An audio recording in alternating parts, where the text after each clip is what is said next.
It is time to get out of pocket.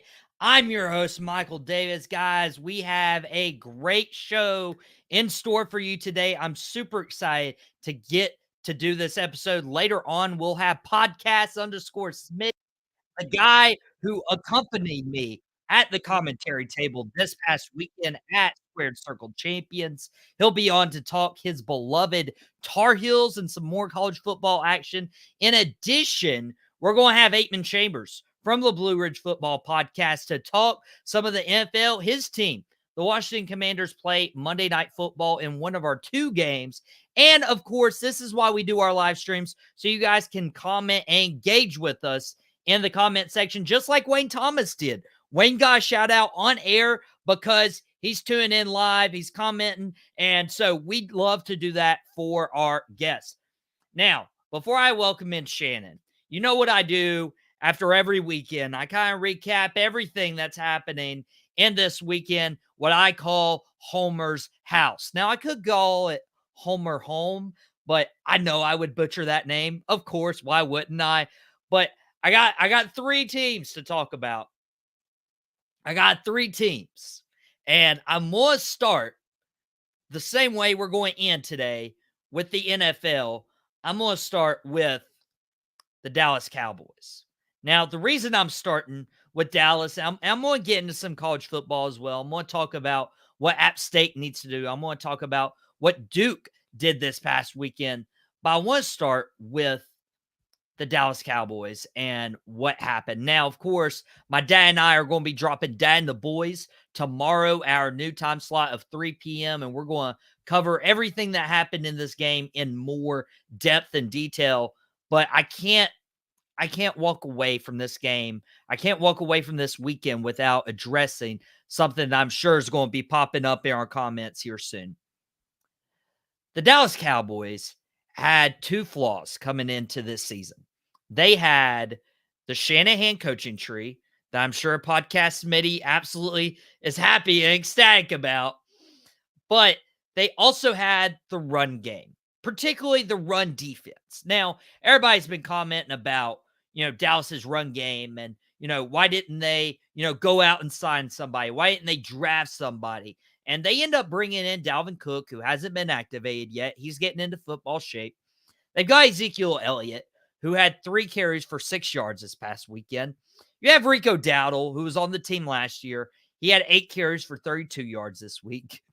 You have Deuce Vaughn, who had 2 carries for 5 yards this week.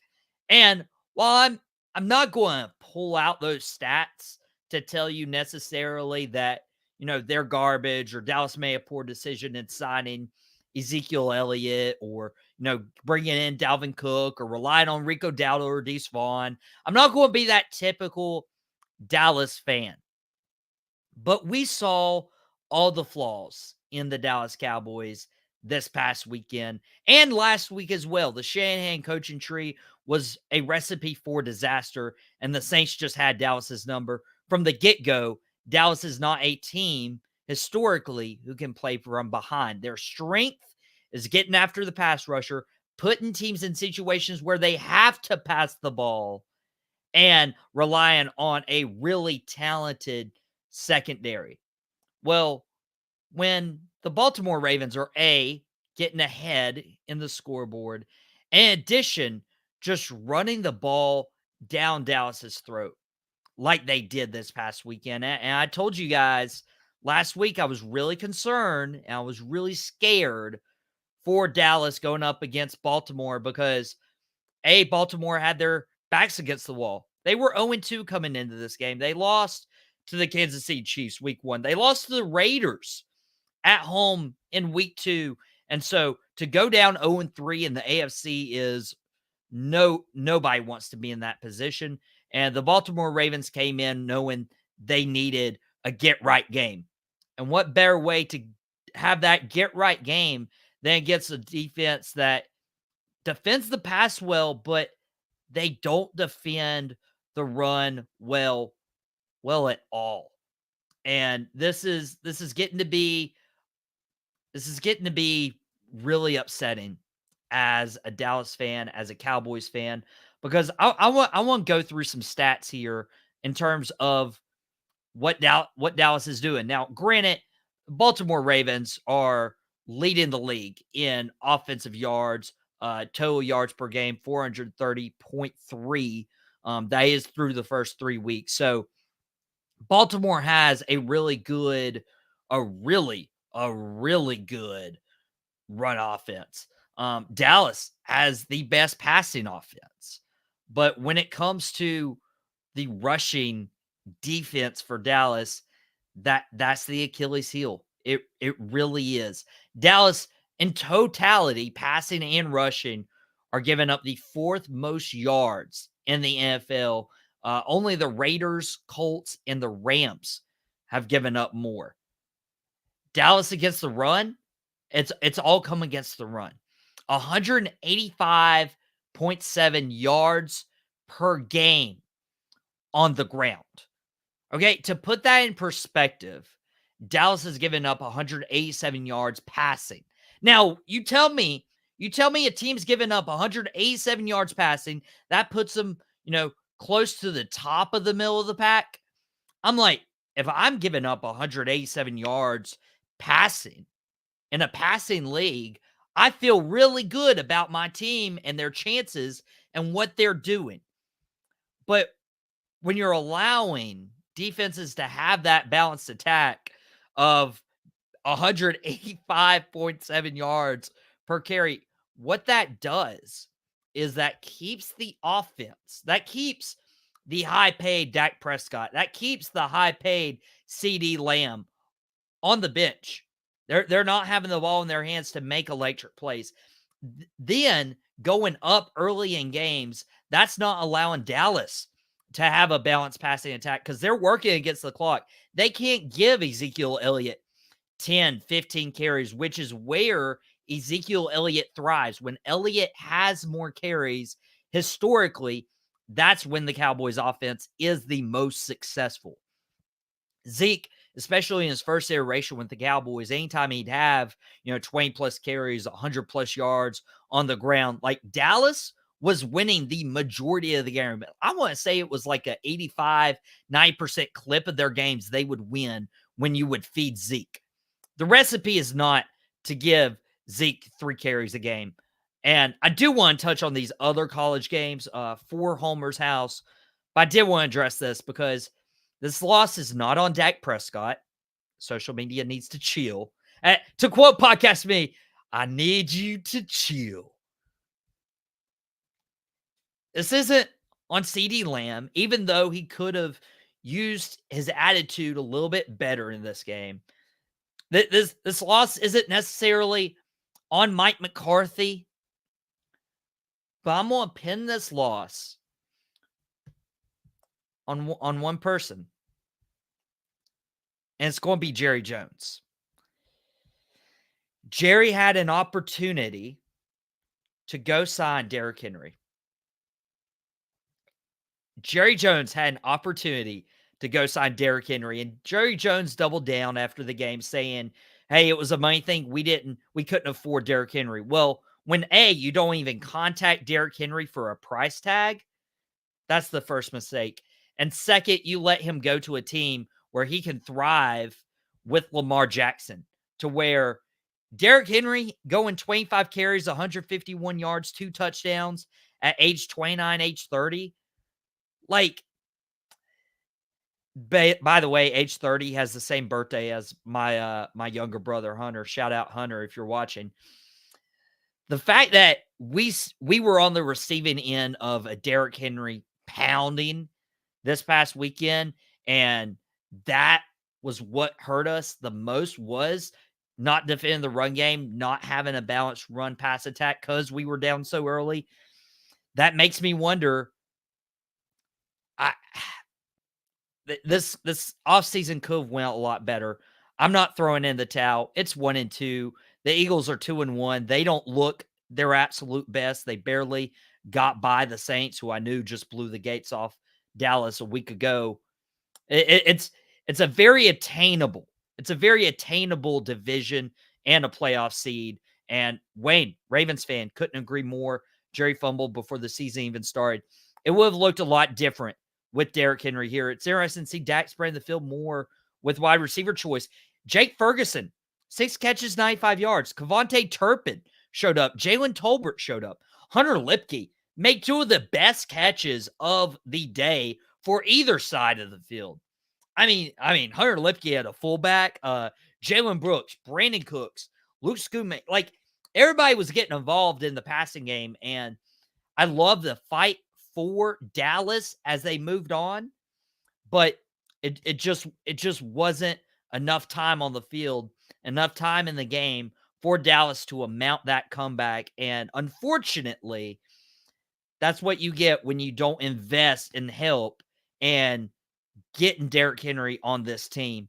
And because, again, if Derrick Henry's on this team and he has that game for Dallas, we win that game. That's a very in-pocket take. Now, before I welcome in Shannon, want to bring up some of these other scores around the league.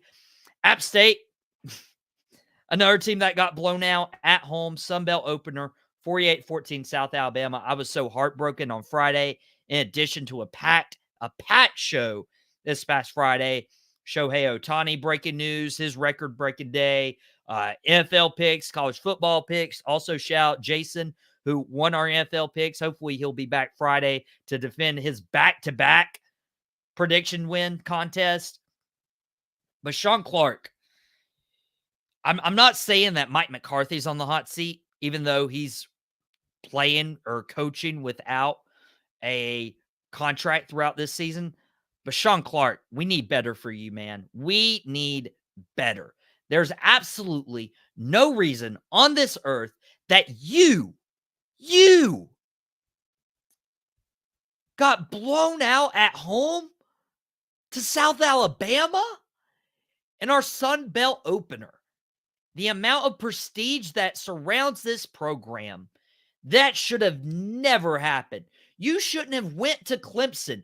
As talented as Clemson is, you shouldn't have had 35 points given up in the first quarter. When this App State team historically travels against these bigger schools and puts up a fight. Sean Clark, you're no stranger to App State. You played here. You've coached here. You're not representing App State football in the best way you can. And I, for one, am disappointed. Of course, Jason has to pop in the comments with the crown. I hope you're ready to defend that crown next week. I hope you're ready. I got close. I got real close. And hopefully if Skylar Thompson stays in that game, maybe they have a better chance in Seattle. I'm just saying. And who expected the Giants to beat the Browns? I mean, come on. That was a homer pick by you, but it helped propel you to the predictions. Sean Clark has to right the ship. He has 8 more weeks, 8 more games to right the ship. He has Liberty this Saturday at home. You got to beat Liberty, man. You got to beat Liberty. I have never been more disappointed in App State football, but I am thrilled about what's happening in Duke right now. Duke rolling mid-Tennessee State. Now, you're like, why are you bringing this up? It's mid-Tennessee State. Yes, I know. It's mid-Tennessee State. But Duke is showing something as a program that, as a fan, makes me excited for the potential of this program. Manny Diaz coming in, Penn State defensive coordinator, formerly coached the Miami Hurricanes. He's come in and helped give this team an identity. Malik Murphy stepping into his own, 14-21, 216 yards, 3 touchdowns. He did have an interception. He may have had one more that was dropped, but man, this defense lost early on in the game due to a targeting call. Jalen Stinson, one of their best corners, and they didn't seem to miss a beat. On the road, getting up 28-10 after the first quarter. Absolutely fantastic. Star Thomas allowing Malik Murphy to really have a balanced attack on offense. I was really blown away by this team. 6 sacks on mid-Tennessee State. Absolutely wonderful performance. They're 4-0. They had gotten stopped and halted at that 26-point mark and finally broke through that with a 45-17 win on the road right before they host Chris. right before they host UNC this weekend. Mac in the comments, let's go Blue Devils. And so now I get to bring on a UNC fan. He was my partner this past weekend at Squared Circle Champions, my color commentator. He carried me throughout the entire show, so I really appreciate it. And he is unfortunately a UNC fan, but we need to talk about Mack Brown's comments this past weekend saying if he doesn't right the ship after UNC gave up 70 points to James Madison, and I'm not going to tell you, I wasn't happy about this, so I'm not bragging, by the way, when I welcome in the Quick Hits host, podcast_Smitty, my good friend Shannon. Shannon, it's great to have you. And I'm not going to rub in your face that UNC lost James Madison because as an App State fan, I didn't want James Madison winning. And as a Duke fan, I didn't want UNC coming into this game with a loss on their record, especially the week before the Duke game. But Mack Brown had some comments about if he's not going to right the ship, he'll resign before he lets the program sink. Shannon, I don't like the idea of Mack Brown leaving UNC as a non-biased as a non-biased fan, because I think Mack Brown in general has been great for this UNC program. Of course he has, and he's not going anywhere. As a UNC fan, a UNC football fan, I'm not one of those fans out there that goes and collects a football team while my squad is playing football. I'm UNC, UNC, UNC. So Mack Brown has been UNC football for a long time. And there you have it, Shannon. I told you he would, be a little butthurt. I tried to be nice, guys. I tried to be nice when it comes to UNC, but he hopefully he's had some time to chill. And okay, we're back now. Okay, I thought you were getting upset. I didn't think I presented that in an upsetting way. Sorry about that. I don't know what happened, but anyway, going to what I was, UNC. Mack Brown is taking this loss to heart, and like any good coach would. And he said some things that were kind of tough to swallow. I get it. As a fan, I understand. So he has the players. The players trust Mack Brown. The sponsors, the donors trust Mack Brown. He's fine. It was a tough loss. It was a loss that they didn't want to see, that no UNC fan wanted to see. The run has to end sometime.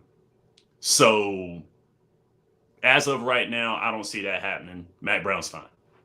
Yeah, and people are, looking at this as, UNC, why are you getting blown out by James Madison? And granted, 70 points is a lot. That's the most in franchise history they've given up. But Shannon, you and I both know that this game of football is all about momentum. Towards the end of the first quarter, James Madison puts back-to-back touchdowns within 2 minutes of each other. A pass from Barnett, a 3-yard run from Barnett.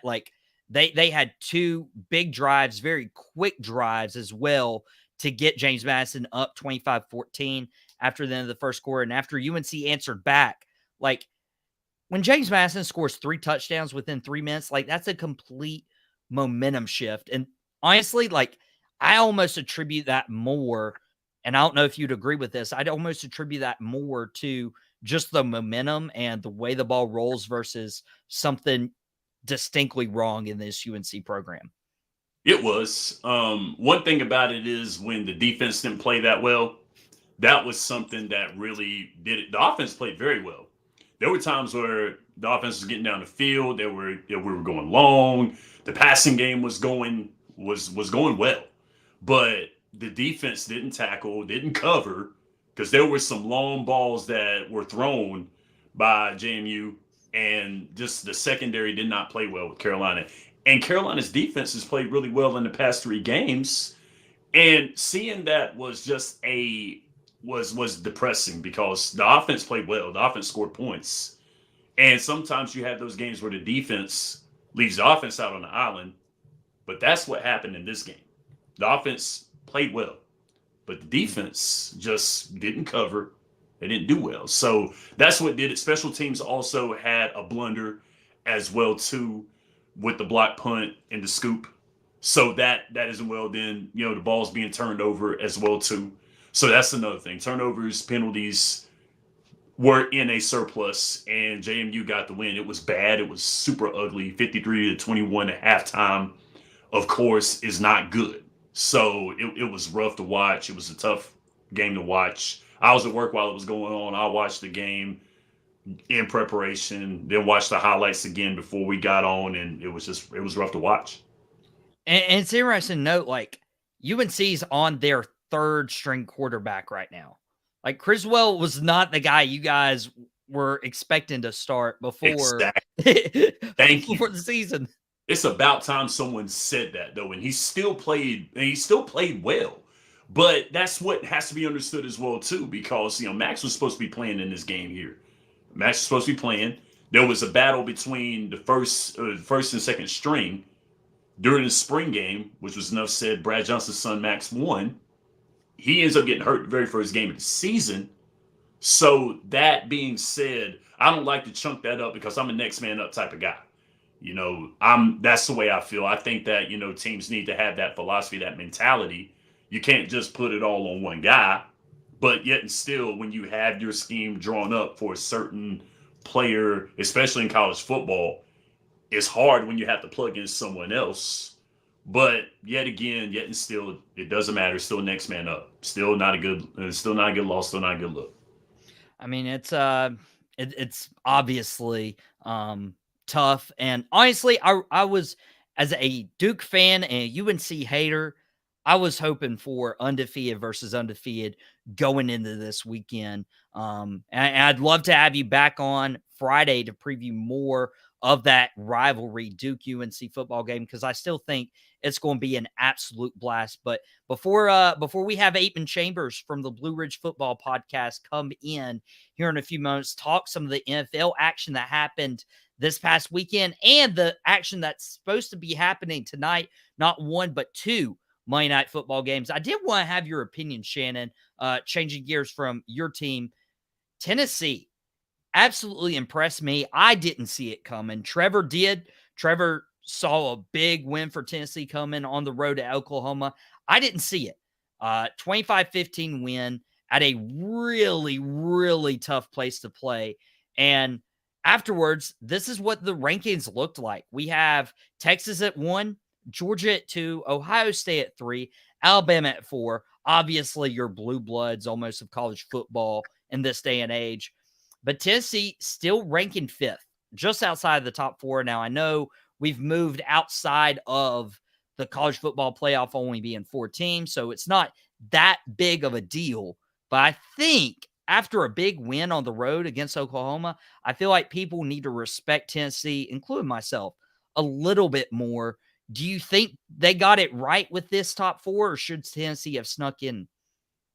I think they did get it right because Texas, with 2 quarterbacks, whether you got Ewers or you got Arch Manning in there, they still managed to get big wins. Arch had a pretty good game this past week. He had a pretty good game.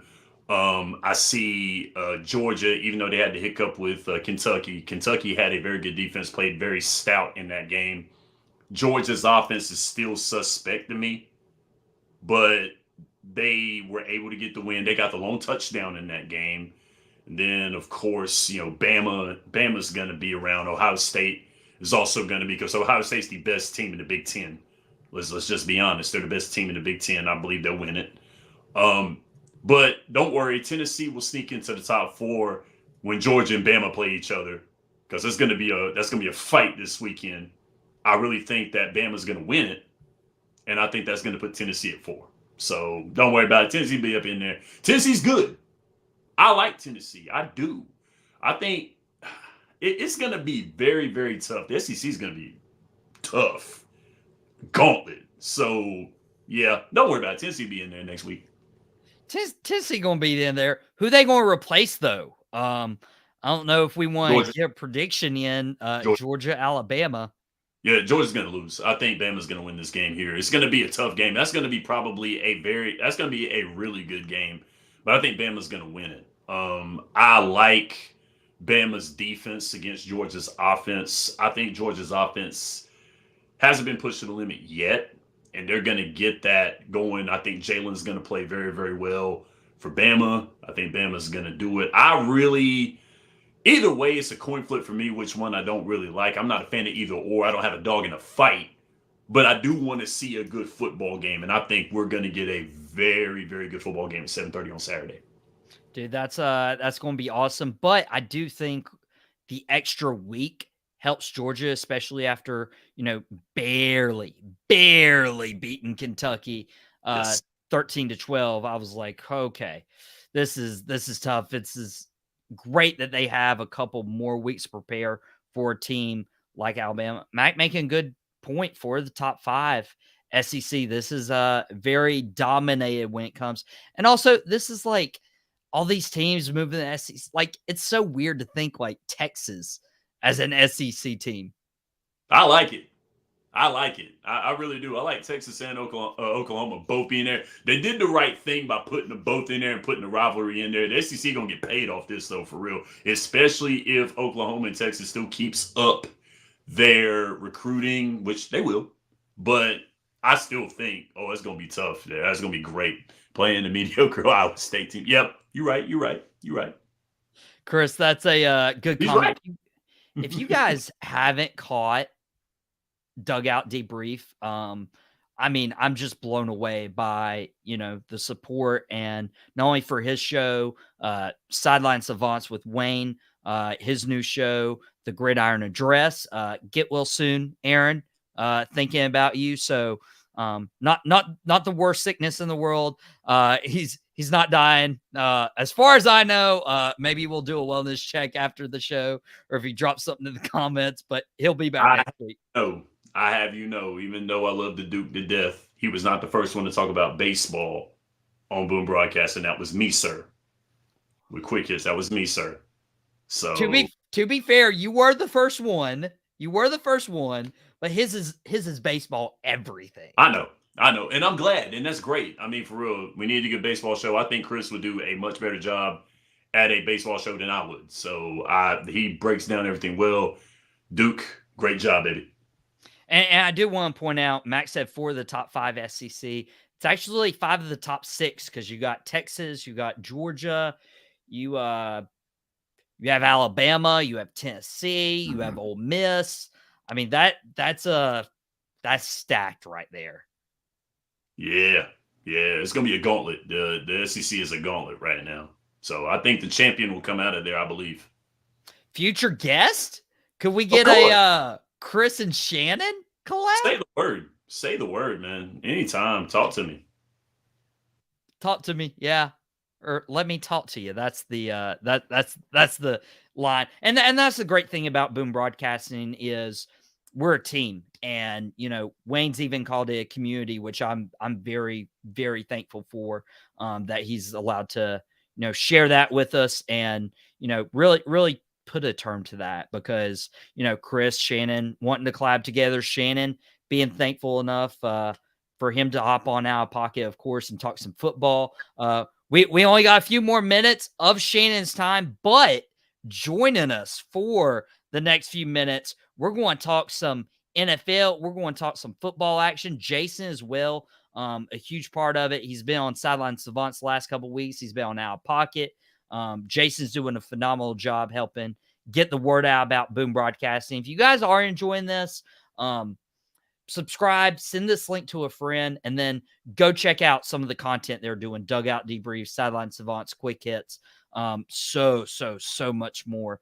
But right now we're going to welcome in a good friend of mine with terrible football taste, because we got to talk about a team that Shannon and I are no strangers to covering. The Carolina Panthers actually got it done this past week. We're welcoming in from the Blue Ridge Football Podcast, Aikman Chambers, to help talk about this game a little bit.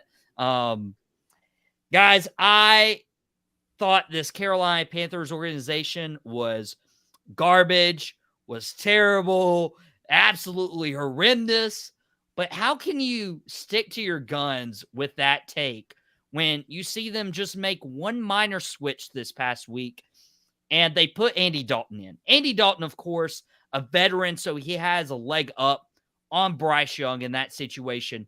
But Andy Dalton blew me away. Yes, it was against the Raiders, but absolutely no other quarterback in any game this season, 300 passing yards, 3 passing touchdowns. Andy Dalton did that and put up 36 points for this Carolina Panthers offense. It looked like a balanced attack in the run game. Deontay Johnson showed out. Chuba Hubbard showed out. Thielen caught a touchdown. The defense actually showed up a little bit. I mean, this looked like a completely night and day Carolina Panthers organization. Aikman, since I just welcomed you in, dude, what happened? The red rifle happened. That's exactly what happened. When you keep that thing polished up and in the safe on the bench, and then it's time to break it out when you need it, this is what happens. Andy Dalton can still play football. Andy Dalton is one of the top tier quality backups in the NFL, in my opinion. He's one of the better guys you could get to be a backup quarterback. And when you have a guy like Chuba Hubbard, who's been averaging like 5 yards a carry, Deontay Johnson finally looked like the guy that the Panthers wanted when they got him from Pittsburgh. Like, it's amazing when you have a calming veteran presence under center what it can do for a reeling football team. Dude, I didn't even expect this. Like, I had a hunch, like, maybe this was a get-right game. Maybe Andy Dalton can help them win 13-10, 16-10, something in that range if the defense showed up. But Shannon, you and I covered it on the Cat Cave in our time together. You actually took my spot. So, dude, I'm glad you can enjoy a win and talking about that, because covering the team last year, you know, loss after loss after loss, it gets mentally challenging. I must say, as the Unk of Boom Broadcasting, when I saw Joe Flacco last year put up numbers at 38 years old, that made me smile. I smiled even harder when 36-year-old Andy Dalton went nuts against the Raiders. And as a 49ers fan, anytime the Raiders take a loss, I laugh. So what we have to understand as well, too, they put him in at the right time. Andy Dalton has not lost to the Raiders in the last 5 games in his career.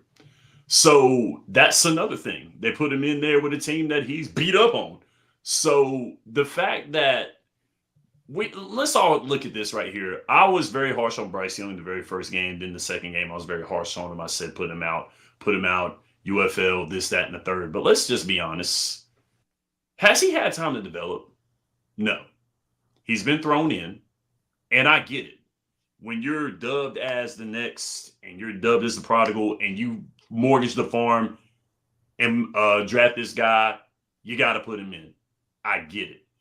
But at one point in time, you have to understand that sometimes you got to let that young man sit back and think. It was Ryan that coined it last year on the Cat Cave that said maybe he should sit. And I said that it was a bad idea because Andy Dalton was going to get killed. Well, that was last year. This is this year, when they spent money on the line, when they got weapons, when they got people out there that Andy Dalton can distribute the football to. They got a new coach. Okay, let's give it a try. And let's just be honest, the Raiders thought they were going to go in there and win. They thought they were going to win. They were like, we got a Carolina squad that ain't nobody. And I get it. I absolutely get it.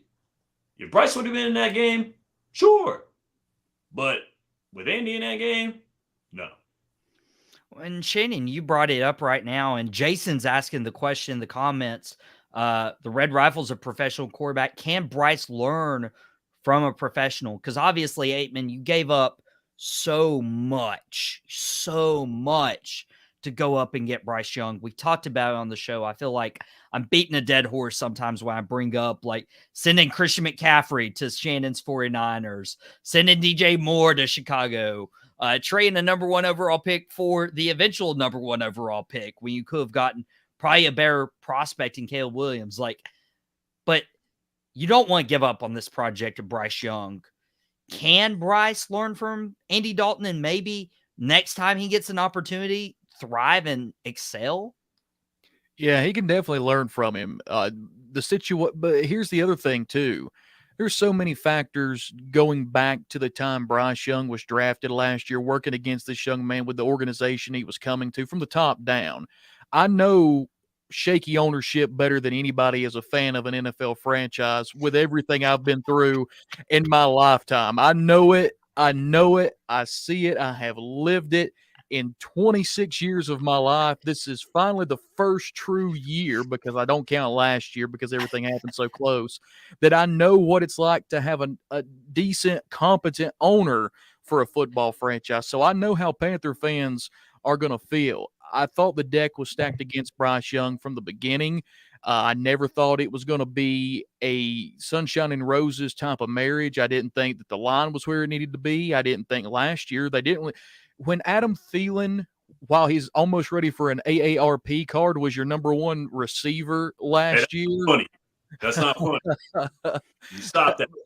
Stop that. Hey, I mean, it was pretty funny, to be fair. I mean, by the way, Aikman, not to cut you off, but you did choose that life for yourself. So yeah, I mean that's true. You're a Cowboys fan. That very much so. Very much so.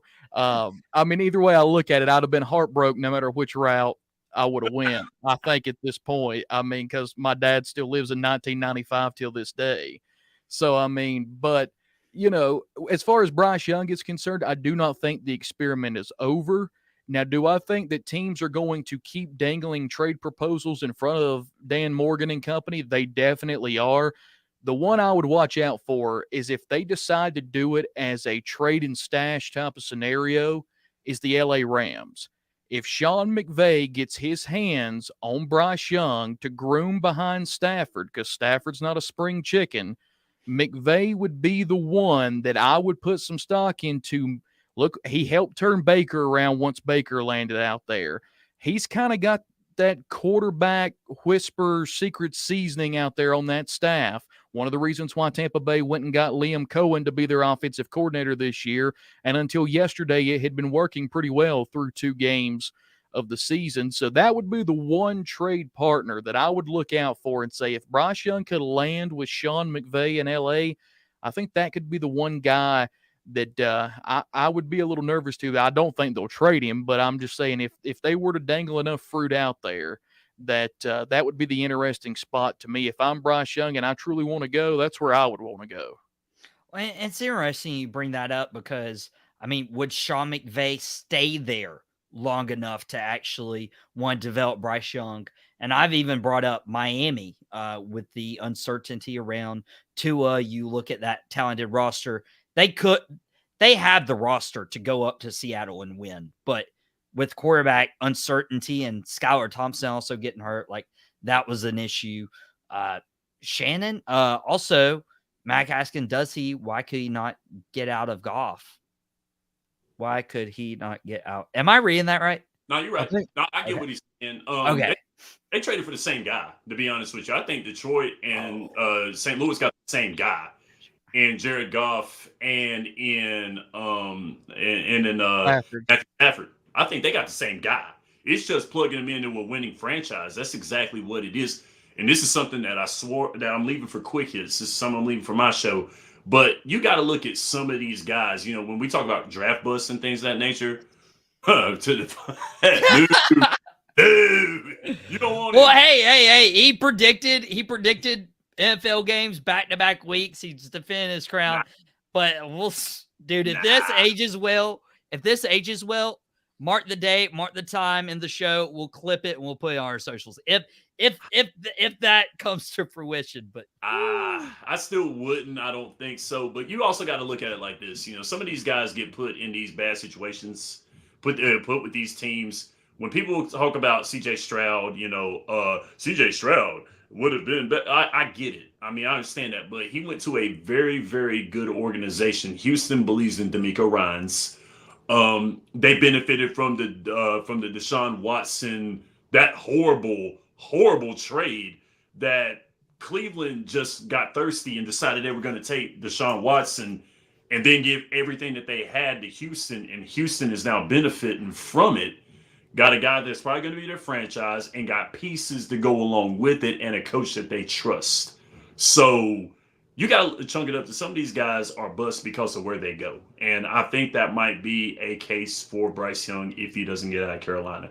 Now, with this game here happening, that kind of put a monkey wrench in it because you look at what happened with Andy Dalton, understandable, but they threw that young man out there and expected for that young man. They called him a genius. They called him this. He processed the game so well, and they sipped the Kool-Aid with him. And then all of a sudden, this happens with his offensive coaching and everything just going terribly wrong.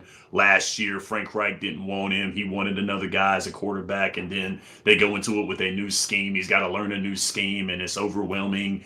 And I'm not saying that, it's not all Bryce's fault, but I'd say a good bit of it goes to the organization, goes to the front office. It's a good bit of it. It's hand in hand. It's hand in hand, and we'll keep, following this story, obviously, of, how the Panthers do with Andy Dalton. Maybe a divisional crown. Maybe that's what allows my prediction to come to fruition is not Bryce Young. It's the Red Rifle, Andy Dalton. Guys, before we get into tonight's Monday Night Football games, just real quick, within a minute or two, is there any team, player, game from this weekend that you wanted to highlight and have one quick takeaway from this weekend? Aikman, I'm going to hit you with that one first. It's got to be Minnesota and Sam Darnold. I mean, the dude has through now 3 games. It's almost like he's relaunched his career in the best way possible. I mean, some people may point to the Panthers start a few years ago when he was in Carolina, but man, Minnesota's firing on all cylinders to start. Give Kevin O'Connell credit at what he's been able to do for the Vikings. They're in a prime spot. They were really that team I thought about. I remember we talked when the season was getting near that we weren't going to put a lot of stock in Minnesota and Sam Darnold. We talked about, who were some of the veteran backups that were still out there in free agency after J.J. McCarthy went down. Now I think the last thing on a lot of people in Minnesota's mind is J.J. McCarthy all of a sudden, because Sam Darnold has looked good through 3 games. They're not asking him to do too much. He's making the right throws. You've got Aaron Jones in the run game. The Minnesota defense, I think, has performed better than a lot of people thought they may get to this point in the year, but it's definitely Sam Darnold and Minnesota. I'll give credit where credit's due. He's giving credit where credit's due. Did not have Minnesota starting 3-0 on my bingo card, especially beating Houston. I thought Houston was a lock for that game, but apparently not. Whenever I picked them, they failed to amuse me. And I guess Houston is just my mortal enemy at this point. Shan, who would you like to highlight from the weekend? I want to highlight the Pittsburgh Steelers in the play of Justin Fields. Justin Fields, I believe, threw 3 touchdowns, if I'm not mistaken, in that game. He threw 3 touchdowns. What I was going to say beforehand was looking at some of these guys having resurgences right now. It's a little too early to speak considering the fact that we're early in the season. But this comes to coaching, and this comes to scheme, and this comes to a lot of work coming into it. Looking at Green Bay with Malik Willis. They installed a wing T offense, which every single high school ran. Back in my day, y'all don't know what wing T is. I get it because y'all are so young, but they installed a wing T offense to fit Malik Willis. It worked well. And now Pittsburgh, with a bend don't break squad, a winning culture, and the fact that Mike Tomlin said, you're going to do this, and pass the ball and look good passing the ball with Justin Fields passing the ball. I got to give credit where credit is due with Pittsburgh, because I think they knew what they were doing with the 1-year deals with the 2 quarterbacks. I think we all kind of looked at when Justin Fields was actually going to do something, and he threw with confidence. So great job, Pittsburgh. Pittsburgh's a winning organization. They know how to win. Mike Tomlin is a winner. He squeaks into the playoffs somehow, some way every year, and we don't know how he does it, but he does it. So good job, Pittsburgh. Good job, Justin Fields. Hey, that's also shocking that they're 3-0. I don't know if beating the Chargers on a one-legged Justin Herbert's that impressive this week. Don't leave that alone right there. You probably were thinking that he was going to win somehow, some way. A lot of people were. They didn't believe in Justin Fields. They were thinking that they were like me, and we're thinking that Justin Fields was going to have a relapse of Chicago. He did not in this game. So, yeah, and plus Jim Harbaugh didn't have guys like running back tapes for him and everything, and still in signs. So sorry about that, guys. So we're leaving that alone. He apologized. He said sorry about that. Do you believe that? You believe that apology? Do you believe it? I don't. I want to see Connor Stallions. I want to see this Netflix feature that we got to get. How Connor Stallions stole everything and helped him. I want to see it. He stole everything. Wayne saying Tomlin truly one of the best. That comes from a Ravens guy, by the way. Jason asking running back issues in Pitt. Who will run the rock before Shannon gets going? Shannon, who's running the rock in Pittsburgh? It doesn't matter. You've got a mobile quarterback that can actually run an option. I think you can stabilize it a little bit and set up the passing game a little. It is going to be tough. Now, it's going to be very, very tough. But considering the fact that Pittsburgh's got a defense that can bail them out as well, too. They've got probably one of the best defensive players that no one really talks about in TJ Watt, the younger brother. That I like the younger brother a lot. So I think they have that defense that can help them, that can bail them out as long as Justin Fields still makes very good decisions at the quarterback position. There's a way you can do scat backing. There's a way that you can stabilize a short passing game to help supplement for the running game. My 49ers have done that a little bit. So there's a way for that to be done. It is going to be tough. Now, Jason, you're right. It is going to be tough because you do need a steady running game. But in this day and age with running backs able to run and expand plays, I think Pittsburgh will be able to get away with it for now until they hit the gauntlet of their division. When they hit the Ravens, when they hit Cleveland and Cincinnati, there's a possibility. But right now, get well soon running backs. Get well soon running backs. And if you don't get well soon, then you can rehab and just sit and watch Quick Hits with Shannon Smith, podcast_Smitty on Wednesday mornings, 9 a.m. Shan, thank you for staying with us a couple more minutes, and I'll let you get out of here, and I'm gonna ask Aikman about his team tonight. Hey, no problem. Thanks for having me. Of course, appreciate you, Shannon.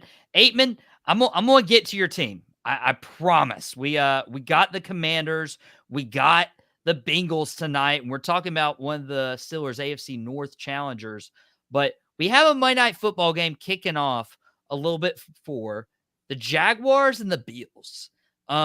Before we actually dive into these games a little bit, I gotta ask, man, I don't know how I feel about having not one but two Monday Night Football games going on simultaneously because, dude, the part of a primetime game is all the eyes are on you, not dividing your audience between two national broadcasts with ABC and ESPN. Dude, how do you feel about seeing not one but two games tonight? I think depending on if your team is involved in one of these two games, it's going to sway your opinion a little bit. I think if one of your team is involved, then you're not really as worried about the other game unless you have fantasy or, betting involved in any of these games. Then you can, turn and keep up with the other one. But I get why the NFL does it. The NFL is king. They can pretty much do whatever and basically get away with it at this point because ratings show that that's the case and financials show that that's the case. At least from my perspective, because one of the things I always watch for on any broadcast is, the broadcast teams that they can put out. At least ABC, ESPN, they have Buck and Aikman. They have other guys. It's quality teams if they split it up. It's I saw one of the comments say it's better than Thursday night. I think from a commentary standpoint, this might be, I just don't think Thursday night has the juice anymore from a commentary standpoint. I love Al Michaels. I love Kurt Herbstreit and all those guys. But, eventually you just got to know when your time is ready to be done and move on. to bigger and better things. So, if Washington wasn't playing tonight, it wouldn't bother me because I could go back and forth. But I'll know Buffalo and Jacksonville's going on, but it's not like I'm going to be flipping back and forth by any stretch of the imagination. And that's totally fair. And, in Jason's point, like better than a Thursday night game, at least you have that extra day of rest on one side. You lose a day of rest on the other. But, 6 days versus 7 days isn't going to be the end of the world. Turn around and play in 4 days after you, played an entire game of football is not for the faint of heart. So that's where I would give the edge to Monday Night Football. But of course, they're trying to compete with Monday Night Raw. That's what they're trying to do. The NFL, scared of Triple H, no longer Vince McMahon, Triple H, and obviously scared of myself and Mouth It Off with Mike. We'll be on the Nightcap. The Nightcap's back. Mike is back from vacation. We'll be on after Monday Night Raw. We'll be talking about what happened in the WWE realm, and we might even touch, who knows? We get crazy on the Nightcap. We might even touch on some of these football games before I'm back tomorrow and give top quarter rankings and some more analysis on Monday Night Football. I have so many screens going on tonight. You won't be watching this one closely, but the Jaguars are 0-2, Buffalo Bills 2-0. How do you see this one going down? Does, one's go in each column, or do they both continue in that trajectory? The thing about it is one of these deals where with Jacksonville, when are we finally going to see the switch get flipped with Trevor Lawrence? We've seen flashes, we've seen moments, but we've not seen that consistency that we were touted that we were getting when he was drafted a couple years ago, because he was touted up to be this generational prospect, the type of guy that you would sell the farm to go get because he's supposed to be that big of a difference maker. And we've not seen it consistently up to this point. This is really a must-win game for the Jaguars. You cannot go 0-3 in a division with the Houston Texans and then the Indianapolis Colts sitting there as well. And Tennessee is pesky enough that they could give a team like the Jaguars trouble with some of the things that they are able to do. Like, Houston has a chance. I know that they didn't look good yesterday, but that was the first game in a while the Texans really had looked bad, so they were due for a down game at some point. The Jaguars cannot be in an 0-3 hole if they lose tonight, because it's really going to make it tough when you've got to play Houston twice. You've got to play Indianapolis. You got to play Tennessee. Those division games are always tough no matter what division that you're in for each other, because Jacksonville doesn't exactly have the best record of winning. They've been known to drop games to teams that they shouldn't. And kind of like staying on that point about Trevor Lawrence, like I'm a big Trevor Lawrence advocate. I would still be like, hey, sell the farm, go get this guy. Like, I would feel a lot more confident putting all my stock in a guy like Trevor Lawrence, somebody we saw at Clemson. Just he was the dude. Like, he was the dude. Jason Wynn, our picks this past weekend, gets Jaguars by 11, 28-17.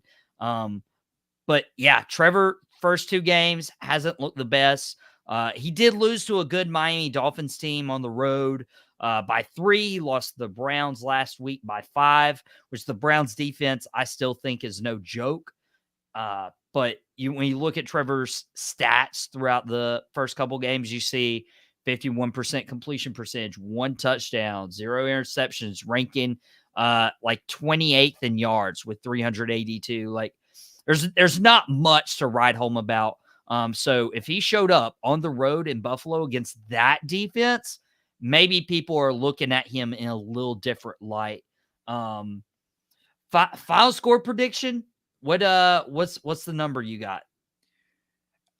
I'm going to go with Buffalo just because I think they're better. I like what Josh Allen can do. I mean, we know what Josh Allen can do. They're coming off a hot game over the Miami Dolphins last week. They've had this extra rest. They're going to be really good and healthy and geared up. It's like you said, Jacksonville's got a bad taste in their mouth because it's easy that they're sitting here 0-2. They could be 2-0, and we could be talking about them in a very different light with how things have went the first couple of weeks of the season. I like Buffalo to win this game tonight. I'm going to take the Bills 31-21. Well, I'm going in a very similar route. I got the Bills 28-20, but it's going to be very similar to the Cowboys-Ravens game yesterday, where it's a blowout, and then you start seeing Trevor Lawrence try to put the team on the back.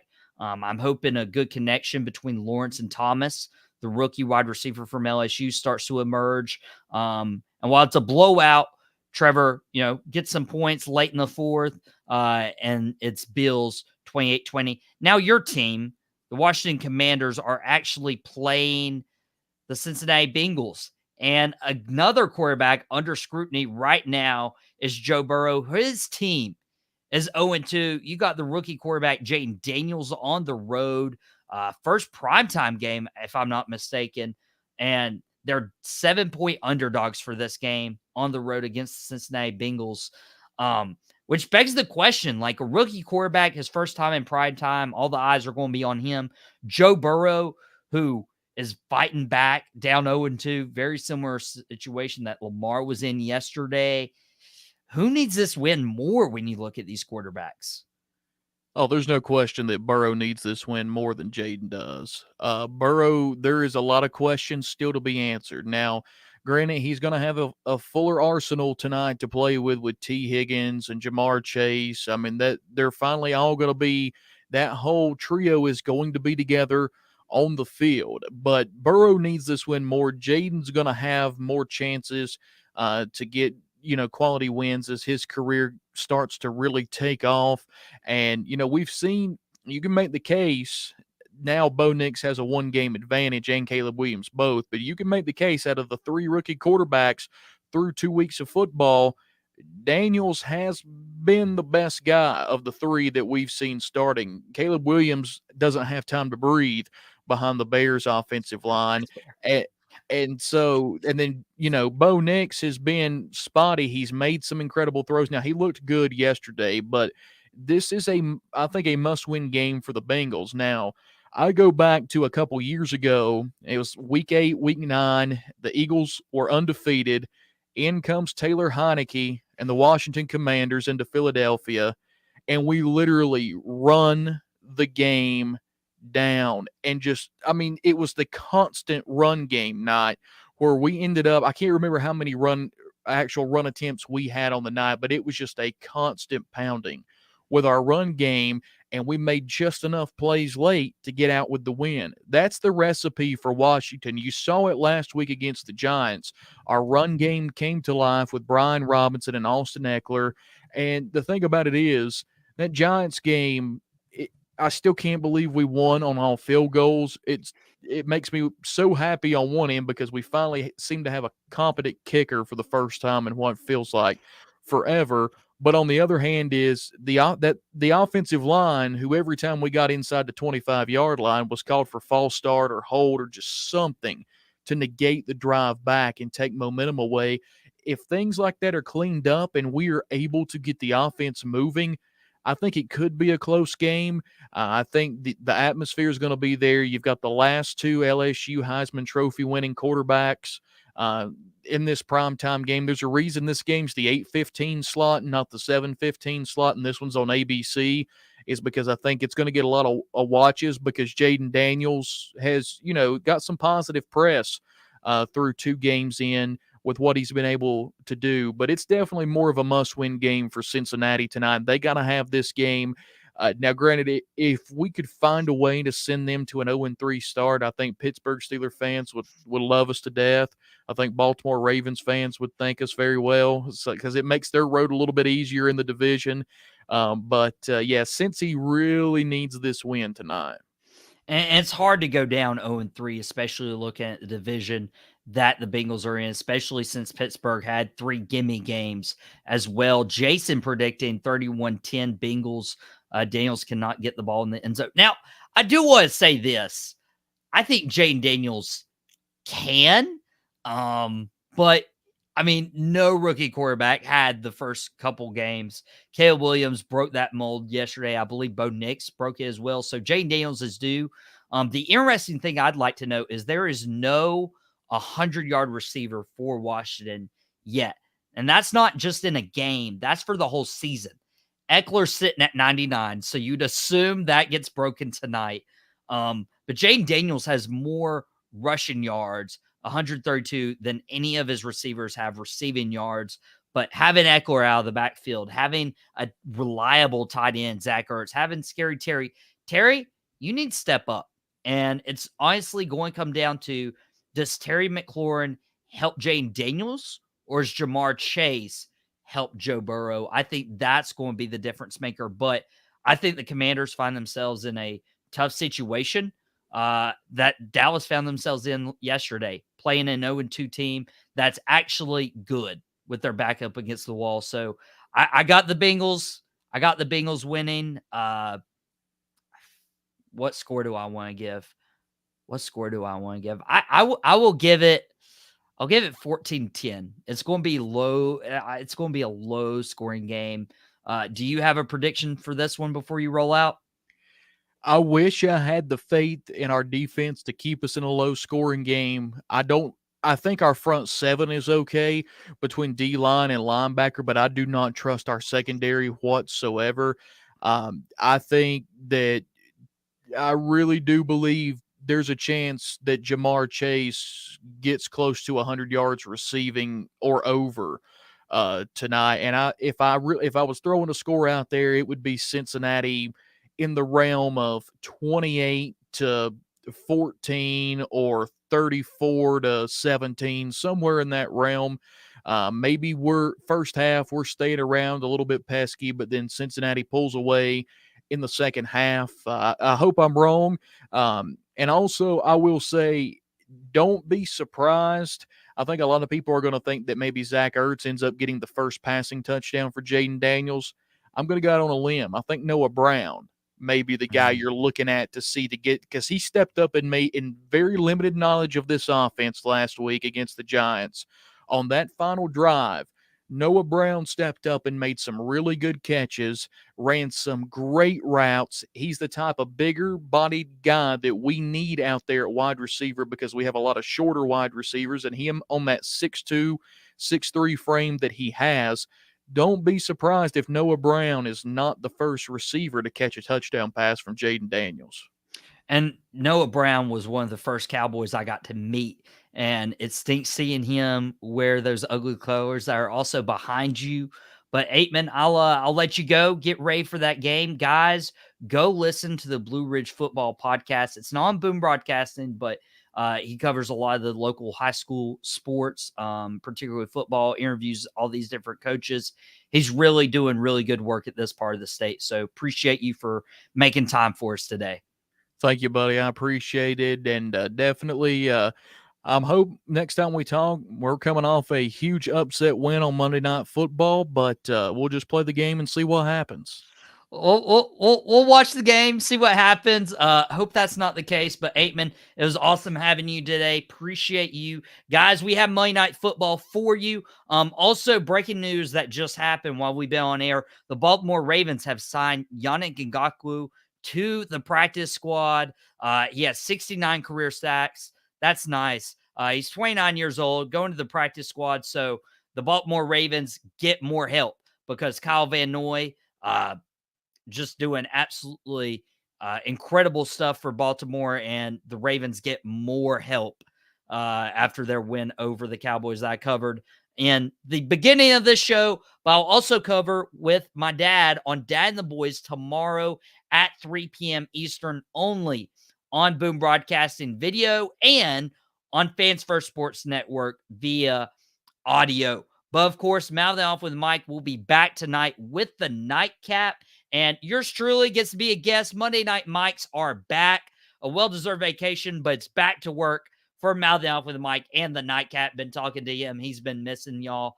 And Out Pocket, we'll be back tomorrow for Tuesday. And of course, we're going to have our top quarter rankings just to show you what we had yesterday. Or last week, rather. This is what we had for our top quarter rankings. What stayed the same? What changed? Some of these teams towards the top actually lost this past weekend. I'll get to share what I think about the top teams tomorrow on Out Pocket. But for Michael Davis, For Shannon Smith from QuickHits, from Aikman Chambers, from the Blue Ridge Football Podcast, I appreciate you guys. And I appreciate all the people in the comments. Jason, take them 49ers out. Dude, a lot of those teams actually lost this past week. We'll see how the Buffalo Bills fare tonight in their Monday Night Football matchup against Jaguars, and we'll update this list as of this week. But guys, appreciate you all. Thank you so much, and we'll see you back here on Eye Pocket tomorrow. Well, that's it. I really hope you enjoyed it. We had a ball making it. Thank you very much.